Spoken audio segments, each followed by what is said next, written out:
finally able to jump on here and show you how I make my cauliflower pizza crust.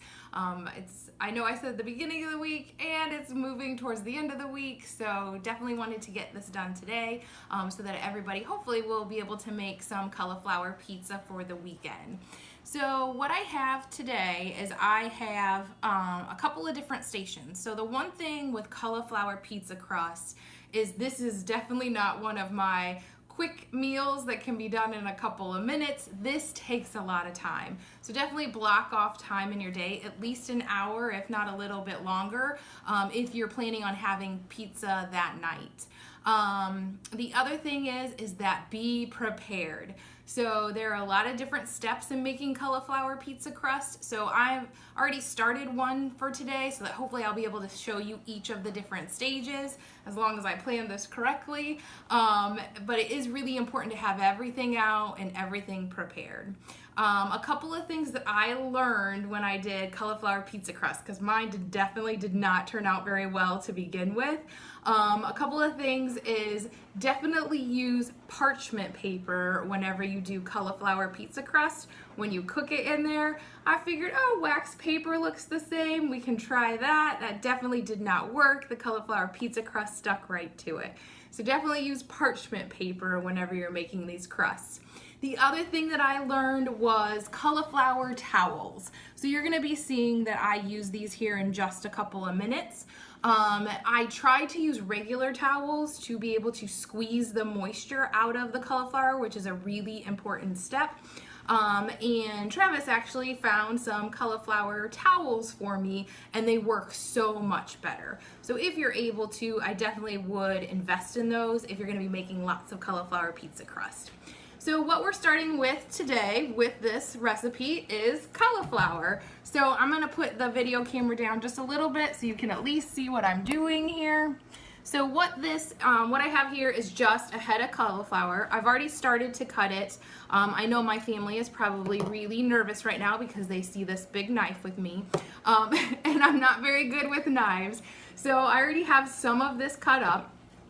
You will have like the green stem. What I do is I just break it off. Again, I'm not a cook, so I really don't know how to do all of these different steps. So I just make it how I can, and that's how I take off the stem there. Then what I do is I just cut up my cauliflower pieces into little bite-sized pieces. So what we're going to do is after we get these cut up, is we're going to be putting them into a blender so that they can be blended up. So what I'm gonna do now is I'm gonna bring the camera back up so you can see me and you can see my blender. And so what I do is I make sure that they're small, and I only put a couple in here at a time. And so I'll put these in my blender, cut up a couple more pieces here. I try to keep them small. Sometimes I get impatient because I like to do things quick. And so sometimes there are a couple of big pieces. What happens is if they don't blend all of the way, then I'll just simply take those pieces out of my blender and then blend them up the next round. So now all I'm gonna do is just put the top on of my blender, or my food processor. I guess it's called a food processor, not a blender. And then what I do is I just pulse it.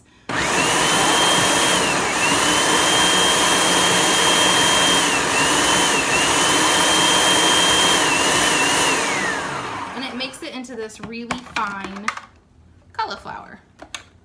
So you can see that there, and you can see I have a couple of big cauliflower chunks. So what I'll do is I'll take those out and I'll put those off to the side. And one thing I also learned as well is I need to take out the blade as I do this. And then I take my cauliflower, and I like to use these bowls. I normally have about 3 bowls full of cauliflower per cauliflower head. So all I do then is I just fill these up. And as you can see, cauliflower is really messy. So I know I joked on one of my videos one time that I definitely have to clean up my kitchen afterwards. And you do, because you do get cauliflower all over the place. So again, something to remember as you're planning for your days that you make your cauliflower pizza crust. So now that I have my bowl full, I would go ahead and finish up the rest of my cauliflower, but I'm not gonna sit here and have you watch me cut up a whole head of cauliflower. I already have some that are already made. So what you do next is you put this in the microwave between 6 to 9 minutes long, and what you're doing is you're making it softer and moist. So I'm gonna go put this one in the microwave. And then I'm gonna bring my other one. I'm just gonna move a couple of my things here so you can see it. I'm gonna move one of them that's been sitting here for a while. One important thing is after you have microwaved your cauliflower for that between 6 to 9 minutes is take some time. Take some time and let it cool down because it is extremely hot. And you could burn your fingers, which I'm really famous for as well. So make sure that you let this cool down. So I'm gonna put the camera down again so that you can kind of see what I'm doing here on the countertop. So I have my cauliflower towel. I've got my cauliflower that I've already microwaved within the towel. And what you wanna do is you're squeezing out all of that moisture. So normally I would do this over at my sink, but I'm gonna do this in a bowl today so that I can make sure that you can see this. And all I do is I just take it and I just squeeze it. And as you can see, there is a lot of water. There's a lot of moisture that comes out of cauliflower. So one really important step, and this again is something that I've learned, to take the time and get all of this moisture out. The more moisture you can get out, the more your cauliflower pizza crust will stick together and make an actual crust. So take your time. I actually have 5 of these towels and I use all 5 of them almost every single time because there is so much moisture within the cauliflower. So again, I'm not gonna have you sit here and watch me as I squeeze all of this because it does take some time. So what I'm gonna do is I'm gonna go to the next step, which is to put all of our ingredients together. So let me move this off to the side.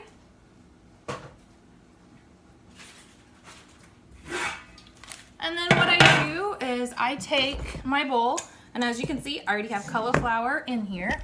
So this is cauliflower that I've already made sure that all the moisture is out. I'm gonna get my ingredients here. So I'll step out of the camera for a minute. So we're going to use Parmesan cheese. We're going to use garlic powder, black pepper, onion powder, sea salt, and then I also have eggs and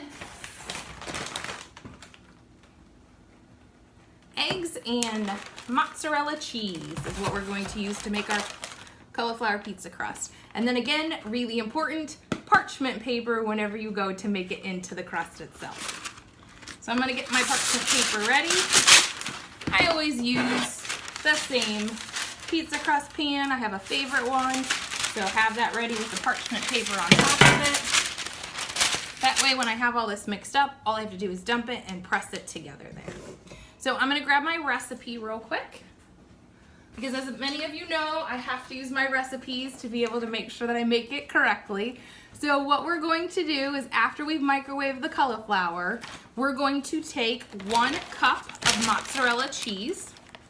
We're going to take 1 egg, 1/4 teaspoon of salt, ground black pepper, the garlic powder, the onion powder, and then all we simply do is we just mix all of those ingredients together, and that's what will make our pizza crust. So I'm gonna go ahead and grab my 2½ cups of cheese, which this sounds like a lot, but remember you're making a full pizza here, and so we'll wanna make sure that when we do eat our pizza, our cauliflower pizza, that we do have it portioned out correctly. So that is 2½ cups of mozzarella cheese. I'm gonna do 1/2 cup of Parmesan cheese. Trying to fit all this in the camera for you. So 1/2 cup. Maybe a little bit more than that. There we go. 1/2 cup of Parmesan cheese. We're gonna put in 1 egg. See if I can do this without getting the shells in there. There we go. I need Isabella for that. She's really good at cracking eggs. I'm gonna go dry off my hands real fast. Okay, so that's 1 egg there. I'm gonna put in a little bit of sea salt. It always comes out fast, so you have to watch. Black pepper. And we've got our garlic powder. And these are 1/4 teaspoon, so not too much in there. Onion powder. And that's it. That's all you need to do. And then you just get a spoon, which I forgot, I'm sorry. Gonna grab one. And you simply just stir this together. Mix it together, mix it all up. And I'll try to do this quickly so you can see what it looks like. Then once all of this is mixed up, what it does is it goes right into a crust. And I know it looks crumbly now, but all I do is I just put it right. Let me mix it up just a little bit more here. I put it right on my pan. And again, with parchment paper. And then I spread it out on here. You're gonna wanna make sure that your hands are clean. And what you do is you just simply press it together. And again, I won't make you sit here while I press out a full pizza crust, but there you go. And that's what it looks like for your cauliflower pizza crust. So again, what I do with these is I normally make between 4 and 5 of them, and we freeze them so that we have them throughout the week. All you do is you just take them out, and I have a video that I've showed where I make the cauliflower pizza itself. So definitely check out that video as well if you want to see how to put your toppings on your cauliflower pizza. So I hope this was helpful. I know it was a really long video, but again, it does take a little bit of time to make cauliflower pizza crust. So thank you so much for listening. I hope this was helpful. As always, reach out with as many questions as you can, and have a wonderful day.